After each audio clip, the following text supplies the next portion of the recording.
Hello నమస్తే, నేను journalist Srinivas. ఈరోజు న్యూస్ అనాలిసిస్లో ముందుగా మన తెలంగాణ పేపర్లో వార్తలను చూద్దాం.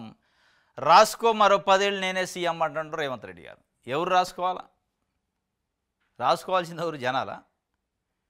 ఇప్పుడు మరో 10 ఏళ్ళైనా, మరో 4 ఏళ్ళైనా, మరో 5 ఏళ్ళైనా ముఖ్యమంత్రిని చేయాల్సిన జనాలు, ప్రజలు. మీరు ఈ మాట అంటే సరే, మిగతా ప్రజలు, మిగతా పార్టీలు, తెలంగాణ ఉన్న సమాజం ఏమో కానీ మీ మీ క్యాబినెట్లో ఉన్న మంత్రులే కొనుక్కుంటున్నారు. ఈయనేంద్రా నాయన, వాళ్ళు ఒకసారి ఇయటం ఎక్కువ అంటే మరి 10 ఏళ్ళు నేనే అని రాసి పెట్టుకోమంటాడు. 2034 వరకు నేనే అంటాడు. ఎవరు రాసిచ్చారు? ఇది కాంగ్రెస్ పార్టీ అని, సొంత పార్టీ అని వాళ్ళే అనుకుంటున్నారు. మీరు నిజంగానే మరో 10 ఏళ్ళ, మరో 5 ఏళ్ళ కానీ ముఖ్యమంత్రి రేవంత్ రెడ్డి గారు తెలుసుకోవాల్సింది, ముందు మీ క్యాబినెట్లో ఉన్న మంత్రులతోని ఇప్పించండి. మరో 10 ఏళ్ళు రేవంత్ రెడ్డి గారే ముఖ్యమంత్రి మాకు అని చెప్పించండి, చాలు. అయినట్టే. మీరు ఉత్తమ్ కుమార్ రెడ్డి, బట్టి విక్రమార్క గారు, శ్రీధర్ బాబు గారు ఇట్లా ఉన్నారు కదా క్యాబినెట్లో. పొంగులేటి శ్రీనివాసరెడ్డి గారు, మిగతా క్యాబినెట్ సహచరులు, మీ క్యాబినెట్లో మంత్రులే కదా వాళ్ళు, మీరు పెట్టుకున్న క్యాబినెట్ మంత్రులే. వాళ్ళతో ఒక స్టేట్మెంట్ ఇప్పిండి, అందరిని కూర్చోబెట్టి మరో 10 ఏళ్ళు ఈ రాష్ట్రానికి రేవంత్ రెడ్డి గారే ముఖ్యమంత్రి మా పార్టీ తరఫున అనిపించండి. అయిపోయాక మీరు అయినట్టే. ఎందుకు కుటుంబముచ్చట్లు? ఇప్పుడున్న ముందు మీకు ఇచ్చిన టైంలో ఏం చేస్తారో చెప్పండి. మరో 10 ఏళ్ళు నేనే, ఇవన్నీ రాజకీయ స్టేట్మెంట్ తప్ప, డైరీలో రాసుకుంటావో గుండెల మీద రాసుకుంటావో నీ ఇష్టం. రాష్ట్రం అభివృద్ధి చెందుతుందంటే నీకు ఎందుకు ఏడుపు? నువ్వు పడావు పెట్టిన ప్రాజెక్టులను 2 ఏళ్ళ పూర్తి చేస్తాం. రాష్ట్ర అభివృద్ధిని చూసి నీ కుటుంబం కుళ్ళిపోవాలి. నాగర్ కర్నూలు జిల్లా జట్ప్రోల్ ప్రజాపాలన ప్రగతిబాట సభలో కేసీఆర్పై ముఖ్యమంత్రి రేవంత్ రెడ్డి తీవ్ర వ్యాఖ్యలు. 2.5 ఏళ్ల పాలన పూర్తయ్యేలోగా 1,00,000 ఉద్యోగాలు కల్పిస్తానని ప్రకటన. 2.5 ఏళ్ళు కాదు, సంవత్సరంలో 2 లక్షల ఉద్యోగాలు పోయి 2.5 ఏళ్ళు అయ్యేటప్పటికి 1,00,000 ఉద్యోగాలు అయింది. అంటే మొత్తం 5 సంవత్సరాల్లో కూడా 2 లక్షల ఉద్యోగాలు అయ్యాడు. దీన్ని బట్టి ముఖ్యమంత్రి రేవంత్ రెడ్డి గారు ఇది మొత్తానికి రాసి పెట్టుకుంటుండ్రు. రాసుకోవడానికి పెట్టుకోవడానికి ఇది మీ ఇద్దరి మధ్య పంచాయతీ కాదు. కేసీఆర్ నీకు గట్టి పంచాయతీ, చెట్టు పంచాయతీలు, లేదా మీ బంధుత్వాలు, మీ బంధాల గురించి వ్యవహారం కాదు. ఒక రాష్ట్రానికి ముఖ్యమంత్రి, 4 కోట్ల మంది ప్రజలకు ముఖ్యమంత్రికి కావాలంటే ఆ ప్రజలు ఇస్తే మ్యాండేట్ అయింది. నువ్వు చెప్పగానే ఆయన రాసుకొని పెట్టుకుంటే కాదు. ఒకవేళ నువ్వు చెప్పినట్టు కేసీఆర్ నిజంగానే ఆయన గుండెల మీదనో డైరీలను రాసుకున్నా కానీ మీరు ముఖ్యమంత్రి గారు. ఎప్పుడైతారు? ప్రజలు ఎన్నుకుంటే అవుతారు. ఇది ఒక వార్త.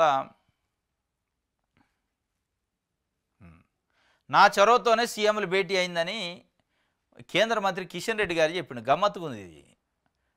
అంటే ముఖ్యమంత్రి రేవంత్ రెడ్డి గారు ఢిల్లీలో ముఖ్యమంత్రుల సమావేశం జరిగిన తర్వాత బయటకు వచ్చి చెప్పిన దానికి, కిషన్ రెడ్డి గారు చెప్పిన దానికి, అక్కడ ఆంధ్రప్రదేశ్ ప్రభుత్వం, ఆంధ్రప్రదేశ్ మంత్రి చెప్పిన దానికి తేడా ఉంది.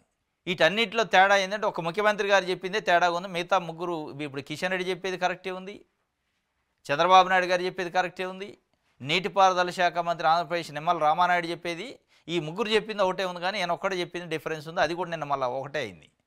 అసలు బనకచర్ల ప్రాజెక్టుకి అర్థమని వాళ్ళ ఆనందం నేను ఎట్లా అబ్జెక్షన్ చెప్తా అని చెప్పిండు ముఖ్యమంత్రి గారు బయటకు వచ్చి. నిమ్మల రామానాయుడు బనకచర్ల గురించి చర్చ జరిగింది, దానిపైన కమిటీ వేసినాం అన్నాడు. ఇక కిషన్ రెడ్డి గారు ఏం చెప్పిండు చూడు. నా చొరవతోనే ఇద్దరు ముఖ్యమంత్రులు భేటీ ఢిల్లీలో జరిగింది. దేనికోసం అంటే బనకచర్ల పైన ఏపీ సీఎం చంద్రబాబు లేఖ రాశారు. లేఖ రాయడంతో సమస్యను ప్రధాని మోదీ జలశక్తి మంత్రి దృష్టికి నేనే తీసిపోయినా. ఇది అనమాట అసలు. ముఖ్యమంత్రులు సమావేశం ఢిల్లీ ఎందుకు పిలిచిందంటే బనకచర్ల పైన మాట్లాడటానికి తెలంగాణ ముఖ్యమంత్రిని పిలవండి, నేను కూడా వస్తా, మీరు పిలిపియండి, నేను చెప్తున్నా అని కేంద్ర ప్రభుత్వానికి లెటర్ రాసిండు. ఆ లెటర్ పట్టుకొని నేను మోడీ కాడికి, జలశక్తి మంత్రి కాడికి పోయి చంద్రబాబు నాయుడు గారు ఎట్లా లెటర్ రాసిండు, బనకచర్ల పైన ఒప్పించే ప్రయత్నం చేయడం రేవంత్ రెడ్డిని. ఇక పిలిపించి మమ్మ అనిపిద్దాం అని చెప్పి పిలిపించారట. అసలు ఆ చర్చే జరగలేదని రేవంత్ రెడ్డి గారు అంటాడు. స్పెషల్గా కేంద్ర మంత్రి చెప్తున్న, క్యాబినెట్ మంత్రి కిషన్ రెడ్డి గారు, బనకచర్ల కోసం ఆంధ్రప్రదేశ్ ముఖ్యమంత్రి లెటర్ రాస్తేనే నేనే చొరవ తీసుకొని మీటింగ్ పెట్టించిన అంటాడు. ప్రధాని వివాదాల పరిష్కారానికి ఇద్దరు ముఖ్యమంత్రులను చర్చలకు ఆహ్వానించే యాదగిరి ఇది ఉంది కదా. ఆయన ఏం చెప్తాడు రేవంత్ రెడ్డి గారు? బనకచర్ల ఎక్కడ అసలు చర్చ లేదంటాడు. ఎవరిని మోసం చేస్తాడు? ఎవరిని మోసం చేస్తారు మీరు? కేంద్ర మంత్రి చెప్పిండు స్పష్టంగా, బనకచర్ల కోసం మాత్రమే లెటర్ రాసిండు ఆయన, వేరే దానికి రాయలే. దానికోసం మాత్రమే పిలిచారు, అదే చర్చ జరిగింది, దానికి కట్టి తీరతామని చెప్పారు వాళ్ళు. ఇక దానికోసం నేను నాగర్ కర్నూలు పర్యటనలో ప్లీజ్ సార్, మీరు విజ్ఞులు, పూజ్యులు, గౌరవనీయులు, మాకు ఇబ్బంది పెట్టమాకండి, మా ప్రాజెక్టులు ఆపమాకండి అంటుండు చంద్రబాబు నాయుడు గారిని. సాష్టాంగ నమస్కారాలు చేస్తున్నారు రేవంత్ రెడ్డి గారు. పూజ్యులట, విజ్ఞులట, గౌరవనీయులట. ఇవన్నీ మీరిద్దరూ పర్సనల్గా కూర్చున్నప్పుడు మాట్లాడుకోండి. మీ గురువు కాబట్టి ఆయన. ఇవాళ మీరు 4 కోట్ల మంది ప్రజలకి ప్రతినిధి మీరు. తెలంగాణ ఆత్మగౌరవాన్ని ఇలా ఆంధ్రప్రదేశ్ ముఖ్యమంత్రి నారా చంద్రబాబు నాయుడు గారి ముందు తాకట్టు పెట్టే ప్రయత్నం చేయమంటున్నారు. తెలంగాణ ఉద్యమకారులు తెలంగాణ కోసం వాళ్ళ ప్రాణాల త్యాగం చేసిన అమరవీరులకి ఆత్మగౌరవానికి దెబ్బ తగిలింది. మీరు ఏం మాట్లాడుతున్నారో అర్థం కావట్లే. విజ్ఞులేంది, పూజ్యులేంది, గౌరవనీయులేంది, ఆపండి ప్లీజ్ మమ్మల్ని కాపాడండి అని అడగటం ఏంది? తెలంగాణ బ్లడ్లో అది లేదు, పోరాటం ఉంటుంది. ఇవాళ మీరు తెలంగాణ 4 కోట్ల మంది ప్రజలను నెట్టనిలున్న ఢిల్లీలో మోసం చేశారు. బయటకు వచ్చి మీరు ఒకటి చెప్తారు, మీ లెటరు చంద్రబాబు నాయుడు గారు లెటర్ పట్టుకొని పోయి మీటింగ్ అరేంజ్ చేసిన ఆయన ఒక రకంగా చెప్తారు, మీటింగ్లో పాల్గొన్న ఆంధ్రప్రదేశ్ ప్రభుత్వం ఒక రకంగా చెప్పింది. దేనికోసం అబద్ధాలు ఆడుతున్నారు? ఎంత మీకు గురువు మీద ప్రేమ ఉంటే మటుకి ఇదే ప్రజలు కదా మిమ్మల్ని ఎందుకుంది? ఇది ఆయన కిషన్ రెడ్డి గారు చెబుతున్న నా చొరవతోనే సీఎంలు భేటీ అయింది. అది కూడా ముఖ్యమంత్రి ఆంధ్రప్రదేశ్ ముఖ్యమంత్రి లెటర్ రాస్తే ఆ లెటర్ను బేస్ చేసుకొని అయింది. ఆ లెటర్ మీద చర్చ జరిగింది అని చెప్పి స్పష్టంగా చెప్పిండి. ఇప్పుడు చెప్పాలా ఆయన రేవంత్ రెడ్డి గారు. రైట్. ఉత్తమం పొంగులేటి బట్టి ఫోన్లు ట్యాపింగు సీఎం సీటుకి ఎసరు పెడుతున్నారని రేవంత్కు భయం. ఫోన్ ట్యాపింగ్ నిజమా కాదా? లై డిటెక్టర్ పరీక్షకి రేవంత్ సిద్ధమా? ఏపీ మంత్రి లోకేష్ను కలిస్తే తప్పేంటి? ఆయన ఏమైనా అంతర్రాష్ట్ర దొంగనా? ఏపీ మంత్రి లోకేష్ను కలిస్తే తప్పు కాదు, మరి ఏపీ ముఖ్యమంత్రి చంద్రబాబును కలిస్తే తప్పి ఉంది? అంతర్రాష్ట్ర దొంగ కాదు ఆయన కూడా. కేటీఆర్ చెప్తుండు ఫోన్లు ట్యాప్ అవుతున్నాయట, దానిపైన ప్రమాణం చేస్తామని ఈ మనవడి మీద ట్యాప్ కావట్లేదని అని చెప్పిండు. నిజంగానే రాజకీయ నాయకులు ప్రమాణాలు అంటే ప్రజలు కత్తులతో పొడుచుకొని చచ్చిపోతారు. ఎవడు చేయడు. మీరు చేస్తారా? మీ కుటుంబ సభ్యులపైన మీరు చేస్తారా? నేను కేవలం తెలంగాణ అభివృద్ధి కోసమే తెలంగాణ ప్రజలకు సేవ చేయడానికి వచ్చిన ₹1 కూడా పదవిని అడ్డం పెట్టుకొని సంపాదించలే. మేము కడుపు కట్టుకొని పని చేసిన వాడు మీ నాయన అప్పుడప్పుడు అని చెప్పి తెలంగాణ ప్రజలు అడుగుతున్నారు మిమ్మల్ని. మీ కుటుంబం తెలంగాణ పైన ఆధారపడి, తెలంగాణ ఉద్యమం పైన ఆధారపడి, తెలంగాణ ప్రభుత్వం పైన ఆధారపడి ₹1 కూడా సంపాదించలేదు, ప్రజలను అడ్డం పెట్టుకొని, రాజకీయాలను అడ్డం పెట్టుకొని మీరు ప్రమాణం చేయండి ఫస్ట్. ఆ ప్రమాణం తర్వాత కానీ ఫోన్ ట్యాపింగ్లు వాళ్ళ గొడవ వాళ్ళది, మనకెందుకు అది? నిజంగానే వాళ్ళ క్యాబినెట్ మంత్రులది ట్యాప్ చేసుకుంటూ వాళ్ళు బయటకు వచ్చిన రోజు వాళ్ళు చెప్తారు. కానీ రేవంత్ రెడ్డి అదేవిధంగా మిగతా రాజకీయ పార్టీ నాయకులు నిజంగానే ప్రమాణాల కాడికి పోతే, నిజంగానే ప్రమాణాలను మీరు నమ్మితే, మీ కుటుంబ సభ్యులపైన ప్రమాణం చేసి ప్రతి నాయకుడు కూడా మేము ₹1 కూడా ప్రజలను రాజకీయాలను అడ్డం పెట్టుకొని సంపాదించమని ప్రమాణం చేసే దమ్ము ధైర్యం ఉన్న నాయకుడు ఒకడు ఉండ. నిజంగానే అట్లా ప్రమాణాలపై నమ్మకుండా ప్రమాణం చేయాలంటే అసెంబ్లీలో ఒకడు ఉండడు. మొత్తం హోల్ అసెంబ్లీలో ఒక్క మెంబర్ కూడా ఉండడు. ఆడగా అందరూ డిస్క్వాలిఫై అవుతారు. ఇక మీరు ప్రమాణాల గురించి చెబుతారు. రాజకీయ నాయకుల ప్రమాణాలు కూడా నమ్ముతురా? రాజకీయ నాయకుల మాటలను కూడా నమ్ముతురా? నమ్మినోడు మోసం పోవటం తప్ప మీరు మోసపోరు. ఆయన చెప్తుండు వాళ్ళ ఫోన్ ట్యాబుల పైన ఈయన ప్రమాణం చేయమంటుండు. ఇది మన తెలంగాణ. ఇక నమస్తే తెలంగాణ చూద్దాం. మోదీకి ఆర్ఎస్ఎస్ ముక్కుతాడేస్తున్నట. వరుస వైఫల్యాల వేళ మోదీ షాకు చెక్కు. పట్టు బిగించే పనిలో సంఘ్ పరివారు. మొత్తానికి అసలు బీజేపీ జాతీయ అధ్యక్షుని కూడా మార్చే కార్యక్రమంలో మోడీ అమిత్ షా అనుచరుడు కాకుండా మోడీ అమిత్ షా మాట చెల్లుబాటు కాని వ్యక్తిని పెట్టాలని చూస్తున్నారు. ఆర్ఎస్ఎస్ సంఘ్ ప్రభావం ఉండే వ్యక్తిని. ఇది ఒక వార్త. అయితే బనకచర్ల కట్టి తీరతం సిడబ్ల్యూసీ అనుమతులు రాగానే పనులు ప్రారంభం అయితే వరద సమయంలో 200 టీఎంసీలు తీసుకుంటాం. సీఎంల భేటీలో ఇదే విషయాన్ని స్పష్టంగా చెప్పినాం అని మళ్ళీ చెప్తుండే నిమ్మలరావు. కట్టి తీరతాం, దాంట్లో డౌటే లేదు. సిడబ్ల్యూసీ అనుమతి రాగానే కడతాం. మరి కట్టే కాడికి ఈ మీటింగ్లు ఎందుకు, ఈ షో ఎందుకు, మరి ఆ కమిటీ ఎందుకు? ఆ కమిటీ రిపోర్ట్ రాకతాలికి నేను గట్టి తీరతానా? కమిటీ దేనికేగా? మరి దేనికోసం వేసినట్టు కమిటీ? ఎవరి షోలో పువ్వు పెడతాడు ముఖ్యమంత్రి రేవంత్ రెడ్డి గారు?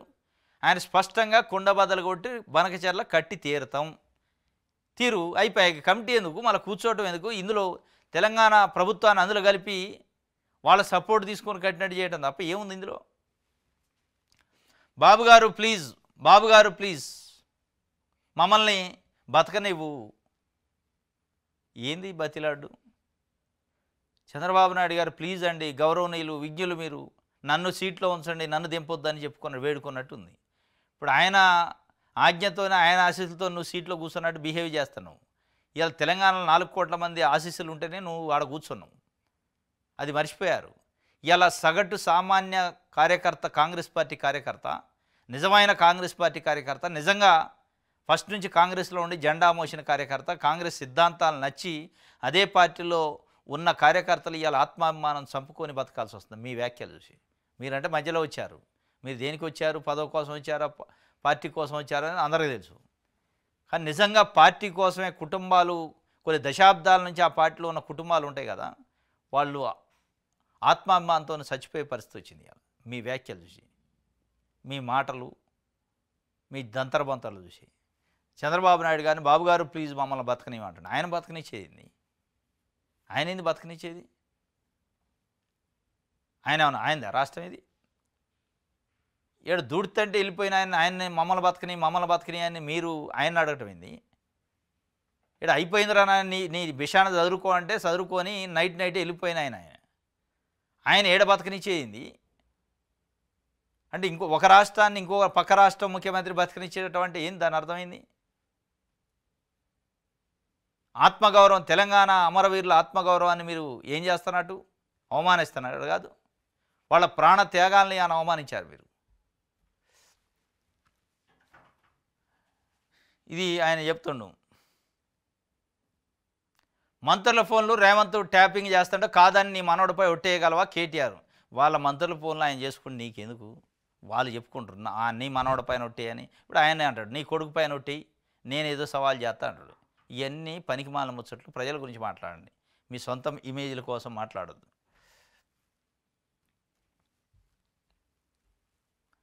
ఇది అదన్నమాట. నమస్తే తెలంగాణ అన్నమాట.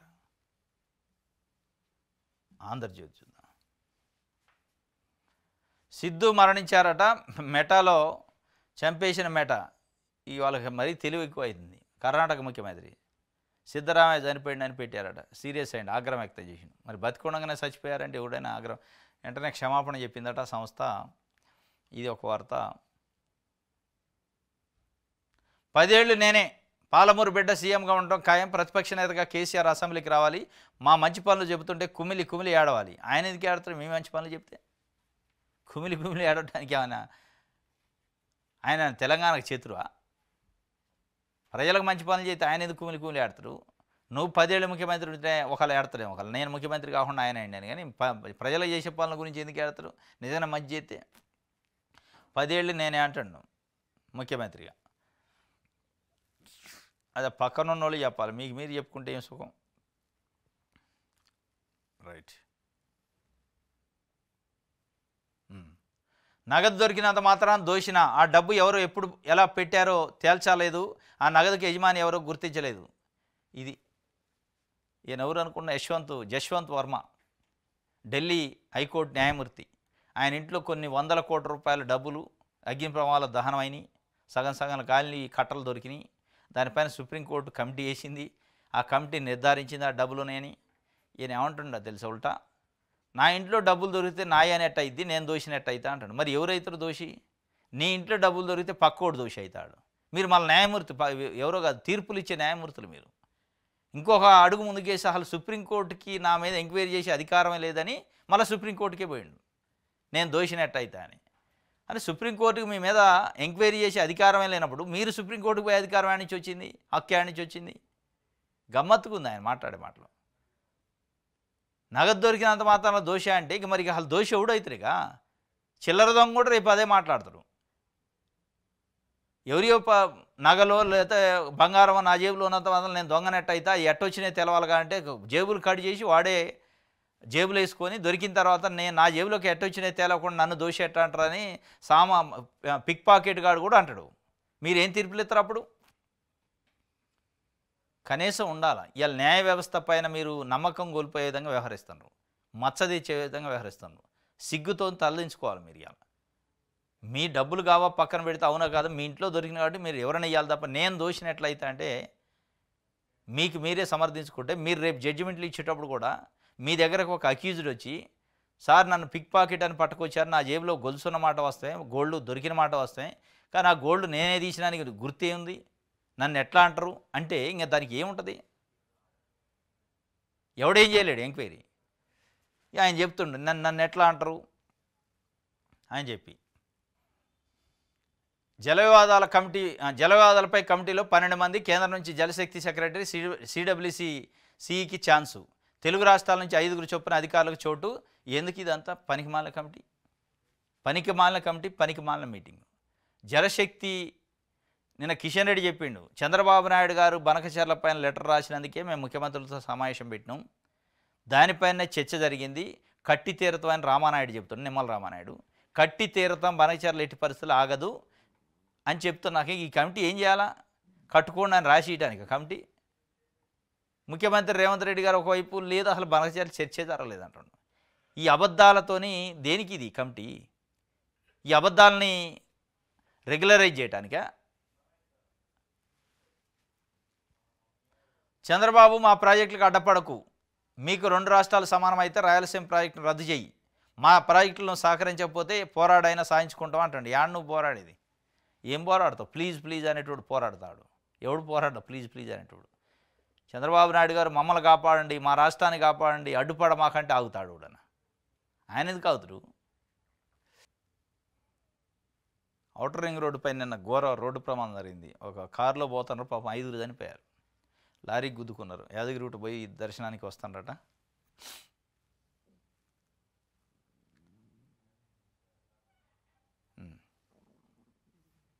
ఇది సాక్షికి సంబంధించి. సిటీ అంతా వణికిపోయింది. నిన్న సాయంత్రం దమ్ము చేసింది, వర్షం పడితే ఎక్కడెక్కడ బ్లాక్ అయిపోయింది, వరద ఇళ్లలోకి వచ్చింది, అంత పెద్ద వర్షం వచ్చింది. ఇగో ట్రాఫిక్ మొత్తం శుక్రవారం రాత్రి గచ్చిబౌలిలో చీమదూరం సందు ట్రాఫిక్ అన్నమాట. రైట్,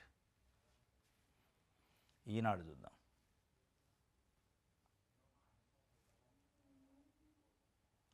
కేంద్రం చొరవతోనే జల వివాదాలపై కమిటీ, తెలంగాణ హక్కుల విషయంలో భాజపా వెనకడుగేయదు. ఏం చేసేది? మీరు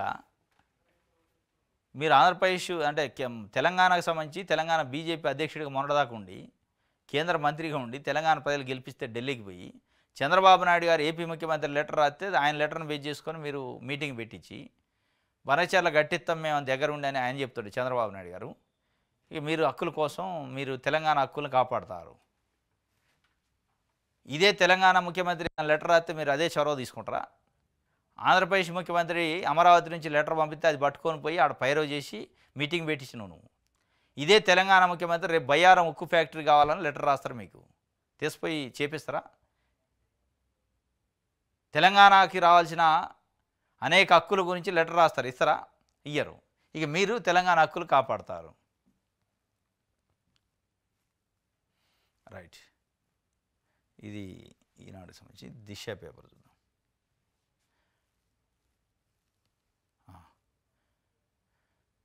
కేసీఆర్ దుఃఖం దేనికి, రాసి పెట్టుకో 2034 వరకు పాలమూరు బిడ్డదే అధికారం, రైతులు సంతోషంగా ఉంటే కడుపు మంట వస్తుందా? కేసీఆర్ దుఃఖం దేనికంటే ఆయన చెప్పాడు నీకు దుఃఖం వచ్చిందని. తెలంగాణను చూస్తే దుఃఖం వస్తుంది, తెలంగాణ కళ్ళ ముందే ఆగమైపోతుంది, దుఃఖం వస్తుందని ఆయన అన్నాడు. ఆగమైపోతుంది వాస్తవంగా. మీరు చెప్పే దొంతర మంతర మాటలు, అబద్ధాల మాటలకి మీరు బనకచెర్ల విషయంలో నెట్ట నీళ్ళలో తెలంగాణ మోసం చేశారు. చర్చే జరగలేదని మీరు అంటారు, చర్చ జరిగింది నేనే పెట్టించినాను కిషన్ రెడ్డి అంటాడు. ఇక ఎవరు అబద్ధం ఆడుతున్నారు, ఎందుకు దుఃఖం రావద్దు అనేది ఇక మీరే అర్థం చేసుకోవాలా. తెలంగాణ ఆత్మగౌరవం ఉన్నోడు ఎవడైనా, తెలంగాణ కోసం ఉద్యమం చేసిన ఉద్యమకారులు ఎవరైనా మీ మాటలు చూసి ఆత్మాభిమానంతో మనాది పడే పరిస్థితికి వచ్చింది. చంద్రబాబు నాయుడు గారిని ప్లీజ్ అని వేడుకుంటున్నారు చూడండి, అది తెలంగాణలో 4 కోట్ల మంది ప్రజల అభిమానాన్ని, ఆత్మగౌరవాన్ని మీరు కించపరిచినట్టు. ఇక ఎందుకు దుఃఖం వస్తుందంటే ఏం చెప్తారు? మీ స్టేట్మెంట్ చూస్తే దుఃఖం రాక ఏమవుతుంది? 1200 మంది అమరవీరులు ప్రాణాలు త్యాగం చేస్తే తెలంగాణ కోసం, ఆ ప్రాణాలు, ఆ సమాధుల సాక్షిగా చంద్రబాబు నాయుడు గారు ఆడిన డ్రామా తెలంగాణ రాకుండా చేయటం కోసం ఆంధ్రప్రదేశ్లో ఉన్న ప్రజాప్రతినిధులతోని అన్ని పార్టీలతో రాజీనామాలు చేయించి రింగ్ లీడర్గా వ్యవహరించి ఆయన చేసిన రాజకీయం కళ్ళ ముందు తెలియదా తెలంగాణ ప్రజలకి? మీరు ఆయన ప్లీజ్ అంటారు. మీరు ఆయన చెప్పింది ఢిల్లీలో తలకాయిపి బయటకు వచ్చి బనకచెర్ల గురించి చర్చ జరగలేదు అంటారు. దేనికి దుఃఖపడాలంటే వీటికి దుఃఖపడాలా? ఇక ఇట్లా మీరు ఆత్మవంచన చేస్తారు చూడు దానికి. రైట్. ఇది ఒక వార్త. అయితే ఒకే రోజు నలుగురు దొరికారట ఏసీబీకి. ఏసీబీకి చిక్కిన 2 లేబర్ ఆఫీసర్లు, ఒక డిప్యూటీ తహసీల్దారు. ఈ మధ్యకాలంలో మహిళలు పోటీ పడుతున్నారు అవినీతిలో. మీకంటే మేము తక్కువ అని. అవినీతి విషయంలో అధికారులు ఎక్కడా కూడా సంకోచించట్లా, భయపడలే. అది మహిళలు కావచ్చు, మెయిల్స్ కావచ్చు. ఎందుకు భయపడలేదంటే ఈ అవినీతి అనే విషయం కాడికి వచ్చినప్పుడు ఏసీబీ ట్రాప్ చేస్తే పట్టుకుంటుంది. ఆ పట్టుకున్నప్పుడు డబ్బులను పట్టుకొని దాని మీద కేసు బుక్ చేసి జైలుకి పంపిస్తారు. ఇంక అంతే, ఇంకేముండదు. ఇక తర్వాత ఒక వ్యక్తిని, ఒక ఆఫీసర్ని అవినీతి నిరోధక శాఖ అవినీతి విషయంలో కేసు పెట్టి జైలుకి పంపిన తర్వాత మొత్తం ఆయన హిస్టరీ అంతా బయటికి తీయదు. ఆ ఎంప్లాయీకి సంబంధించిన హిస్టరీ అంతా బయటికి తీయదు. అసలు నువ్వు ఉద్యోగంలో జాయిన్ అయ్యేటప్పుడు నీ ఆస్తులేంది, ఇవాళ నీ ఆస్తులేంది, నీ జీతం ఏంది, నీ లెక్క ఏంది, కమామిషి ఏందని తీయదు. తీసి నీ జీతానికి, నీ ఖర్చులకి, నీ ఆదాయానికి తేడా ఉన్నప్పుడు, అక్రమంగా ఆస్తులు అంటే ఆదాయానికి మించి ఆస్తులు ఉన్నప్పుడు ఆస్తులు మొత్తం అటాచ్ చేసి ప్రభుత్వ ఖజానాలకు మళ్లించి ఆయన జైలుకు పంపించి ఉద్యోగం నుంచి రిమూవ్ చేస్తే అప్పుడు ఎవడన్నా అవినీతి చేయడానికి భయపడతారు. అవినీతి నిరోధక శాఖ రూల్స్ ఎట్లా ఉంటాయంటే, మీరు అవినీతి చేసుకోవచ్చులే కానీ దొరికినప్పుడు మేము కేసు పెడతాం, దొరకనంతసేపు మీరు దొరలే అని చెప్పే విధంగా ఉంది. దొరికినప్పుడే దొంగ కాదు, దొరికినప్పుడు ఒకవేళ దొంగ అయినప్పటికీ దొంగ అంతకుముందు హిస్టరీ ఏందనేది కూడా స్టడీ చేసి మొత్తం హిస్టరీని తీసి వాడికి ఉన్న మొత్తం ఆస్తులు అన్నీ బయటపెట్టి తీసుకొచ్చి ఖజానాలో వేయాలి. పోలీసు వాళ్ళు చేస్తారు. ఏదైనా ఒక దొంగతనం చేసిన వ్యక్తి దొరికితే కేసు పెట్టి జైలుకి పంపి వాడి హిస్టరీ అంతా రాసుకుంటారు. మళ్ళా ఎక్కడన్నా వేరే దొంగతనాలు జరిగితే వీని పిలిపిస్తారు. అరే పలానా కాడ దొంగతనం జరిగింది, నువ్వు చేసినవా, నీకేమైనా లింక్ ఉందని ఆ యాంగిల్లో ఎంక్వైరీ చేస్తారు, చేసి పట్టుకుంటారు. ఇక మరి వీళ్ళ కాడికి వచ్చే వాళ్ళకి అది ఉండదు. వీళ్ళు ఒక రకంగా దొంగలే కదా, అవినీతి చేస్తున్నట్టు దొంగలే. ఈ దొంగలకి ఎందుకు అది లేదు. ఆ ట్రాక్ రికార్డు, వాళ్ళకున్న ఆస్తులు, ఆదాయాలు, ఆదాయానికి మించిన ఆస్తులు ఎందుకు ఉంటే ఎందుకు రికవరీ చేయకూడదు, అది తెస్తే తప్ప ఈ దొంగతనాలు ఆగవు. పోటీలు పడి సంపాదిస్తారు, పోటీలు పడి అవినీతి చేస్తారు. ఇది ఒకే రోజు 2 లేబర్ ఆఫీసర్లు అట, ఒక డీటీ అట, మళ్ళీ ఏమో ప్రైవేట్ సెక్రటరీ అట ఒక లేబర్ ఆఫీసర్కి. లేబర్ ఆఫీసర్లు దేనికో తెలుసా ఎంత దారుణం అంటే, తెలంగాణ భవన నిర్మాణ కార్మికుల సంక్షేమ బోర్డు అని ఉంటుంది. తెలంగాణ ప్రభుత్వం కేసీఆర్ వచ్చాక పెట్టిండు. ఆ బోర్డు ఎప్పుడూ ఉంది కానీ ఒక ఇన్సూరెన్స్ పాలసీ పెట్టిండు. ఆ బోర్డులో కార్మికులు ఎవరైనా ఉంటే, భవన నిర్మాణ కార్మికులు మెంబర్షిప్ తీసుకుంటే, మెంబర్షిప్ తీసుకున్న తర్వాత కొంత నామినల్ అమౌంట్ 60 రూపీస్ ఏదో ఉంటుంది 5 ఇయర్స్కి. అది పే చేస్తే ఆ భవన నిర్మాణ కార్మికుడు ఏదైనా యాక్సిడెంటల్గా చనిపోతే 5 లక్షల రూపాయలు ఇన్సూరెన్స్ క్లెయిమ్ వస్తుంది. క్లెయిమ్ చేయాలి, లేబర్ బోర్డు ఇస్తుంది. వాళ్ళ దగ్గర ఒక ఫండ్ ఉంటుంది, ఆ ఫండ్ నుంచి ఇస్తారు. అంటే లేబర్ అంటే సామాన్యులు ఉంటారు, రెక్కాడితే డొక్కాడిన వాళ్ళు, రోజువారీ పనులకు పోయే లేబర్ వాళ్ళు. ఒక 2 చనిపోయారట లేబరు.